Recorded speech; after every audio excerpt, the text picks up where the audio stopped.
Ningki si sanaba ahanbada maida cup ani laurase. Azwain kharasu khobaksda sumaya noiraga hapjilase.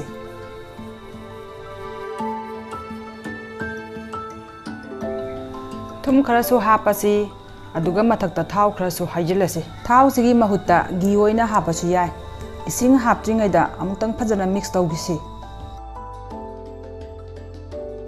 Ising se amutang da punna haijin biganu khargata hairaga tosi. Siyam pet na torkadaba nate ising henjin khradi pet khini aduga kuina tolaga su pesin gidoini aduna ising se kharkata hairaga sang yengaga khara kantak na tosi.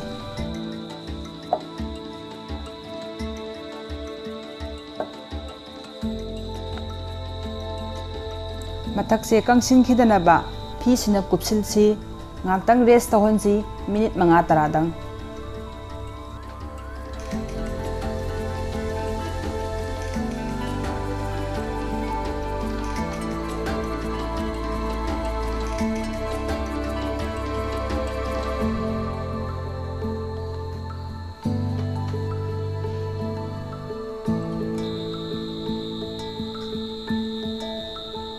Tangkai sina ngasai aina utkiba polang do adu sadoine sina aroi bada sarasi ningki du hana sana ba tawrage si hana pana taktho asi tandawna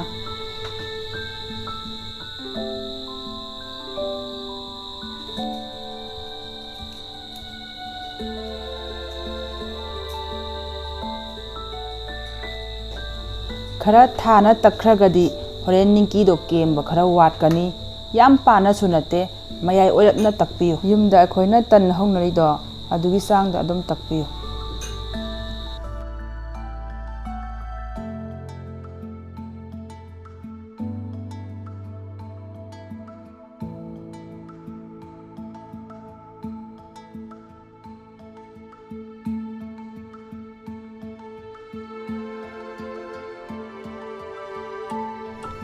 si kakpada khara sanglap kakpiyu aduna horen ningki do phajaba henbane tan takpa haurakpaga thau du sa lauro aigidi hana dagi sa laga thamhaurabane si hek law khalakpaga thau da adum tawrodoini thau se ahanbada phajana sahanbiro aduga thadaramda jadi mai si laithabiyo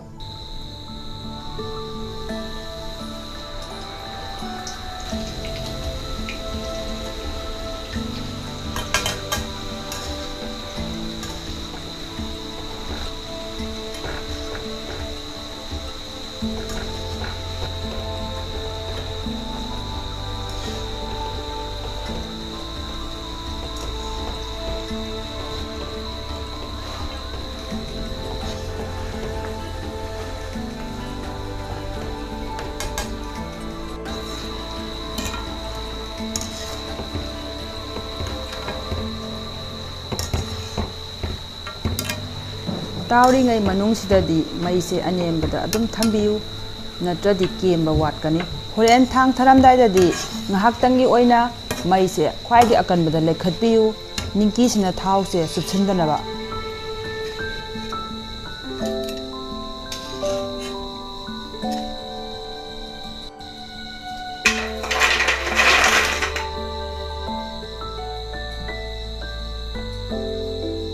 Ningki su sarabanina bundi su amuk sanaba tawra sini cup ama laujare isingna cup thanpha taba ama hapase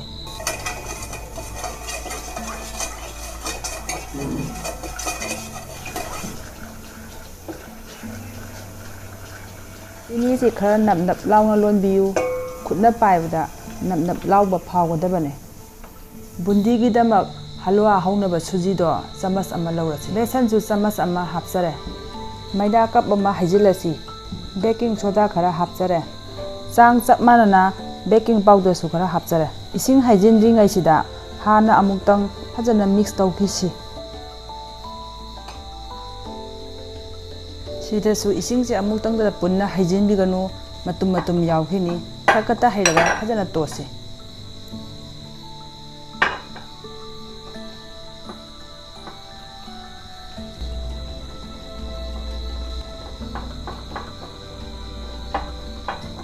sigi sangda ꯅꯪꯉꯗꯤ ꯑꯗꯨꯝ ꯌꯥꯔꯦ ꯕꯨꯟꯗꯤꯁꯤꯗꯤ ꯃꯆꯨ ꯅꯥꯏꯔꯒ ꯐꯖꯕ ꯍꯦꯜꯂꯤꯗꯅ ꯑꯩꯈꯣꯏꯒꯤꯁꯨ ꯃꯆꯨ ꯈꯔ ꯅꯥꯏꯍꯟꯁꯤ colour ꯍꯥꯞꯀꯗꯧꯔꯤꯕꯅꯤ나 ꯀꯣꯟꯁꯦ ꯇꯣꯉꯥꯟ ꯈꯥꯏꯗꯣꯛꯀꯦ ꯃꯆꯨ ꯑꯍꯨꯝꯒꯤ ꯁꯦꯝꯒꯦ amana angang semge amana hangampan semge amana asangba mayamna kamal oina semnarisi hangampan ga angang bagani machudi ekhoina semningba ma sem hek ya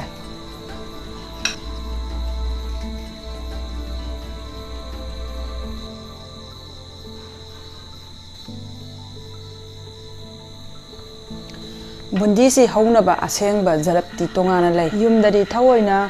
thamnadabanina sumnagi ekhogi yumda bora hauda sizinariba zarapto adudani ngasi aina sab utsagadoribase mahisi khara nangbanina ahobasida litpa khara wabane aduna zarapse khusina sunai nombi karigumba mahisi langamba taragadi thausida tarakanda bundigi septe lawba ngamoy ei chai thokani zarapsigi mathakta khabaigumba samas kubana tairaga bundi se tahanna ba hotnabiganu sumna dum noma tahanna ba hotnabi bundi se tangkak ani thokna tawdoribani thawdagi hek taw khalakwaga adum lokhatpa yare horen amuka su tawdoribani bundi se ani rak tawdragadi kemloy adunani aikhoina ani rak thokna tawrisi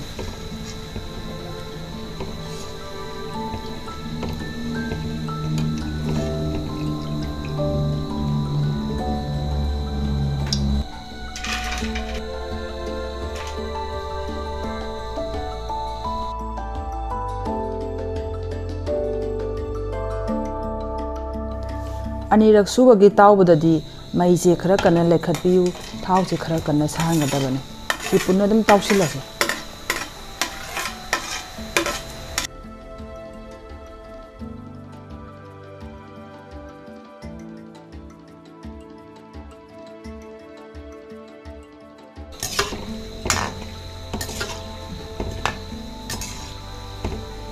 yam kuina tawgadaba nate amurak anirak ontho onsen tawraga adum lokhatpa yare sidagi hek lokholakpaga ngasai akoina haubuda sagiba chini mahido adu hajingo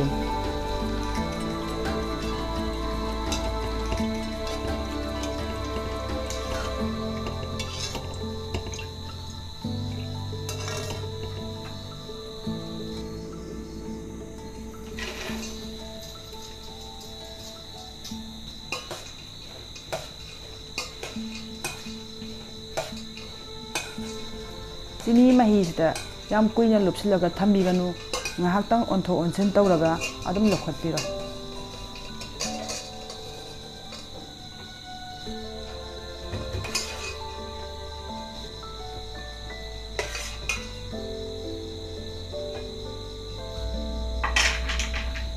tasilaga thambiganu khara sandoga thambiu natradi amaga loi napsinagini bundi sina kangri phawbadi peli napsina boy ugani hek kangbaga amaga tongan tagani king launi gemgani yaragadi yam thuna kangsinnaba fengi makhada thambi ngasai kha thamkhiba tangkhai sina polang se amuk sanaba tawra tan loina taktringai sida sumaina hapetang totpiram ngasai gi ningki hobodongna sisu tandongna pana takkadoibani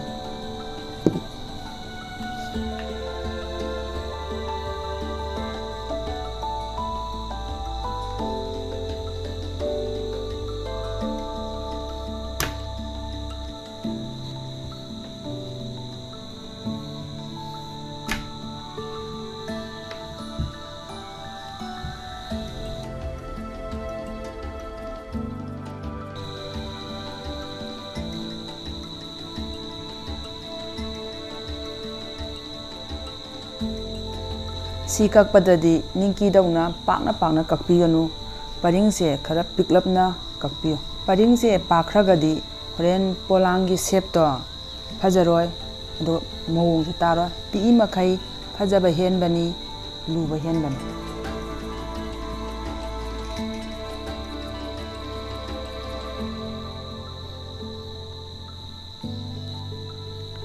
tengkot si sauba pikpa ama hek lawrasu yai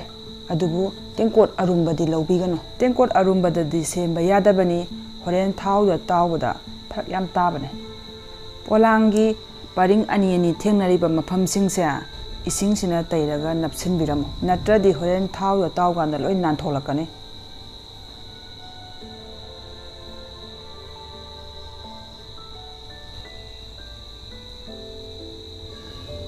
अनि अनि थेंगनाय मफमसिंगसे इसिंगसिना तैरगा hyphae hyphae नमसिनबिरमु सिदि तौदबा यादबा थबकनि नत्रदि होरेन लोय नानथोलकने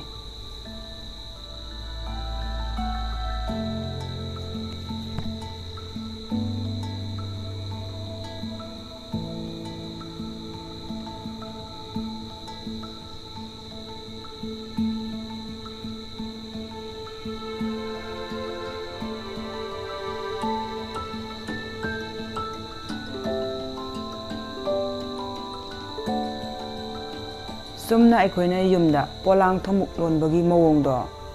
अदुगी style दा अदुम लोनदोइने सिगी अरोइबा मफमसिदा इसिंग तैरगा अनौबा परिंगसे समजिनबियो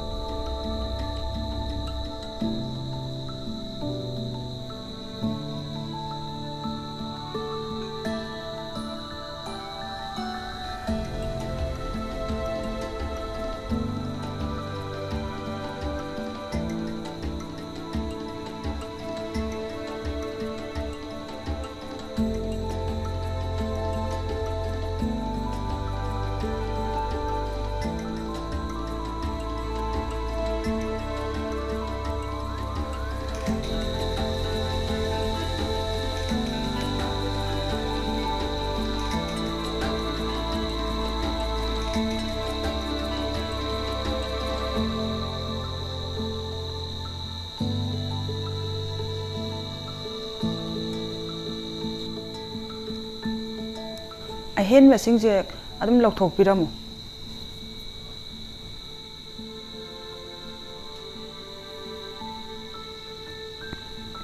मनुंग थंगबा सरुकसिना मपालोमदा सुमाइना थेकलगा हाइपितंग नपसिनबिरमु अदुगा मथक थंगबा सिंगसिना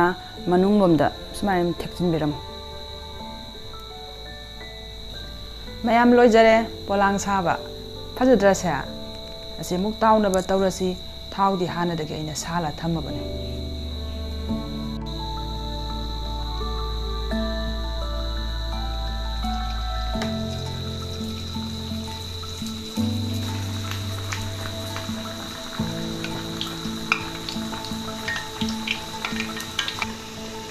सुमाइना खबैसिना पैहन खोलन तौरगा थाउसिंगसे लोइना खंगहनबा तौबियो याम कुइना संगदबनी ngahaki manungda polangse tengkosidagi komtholani adudagi akoina tengkose chingkhat khidoini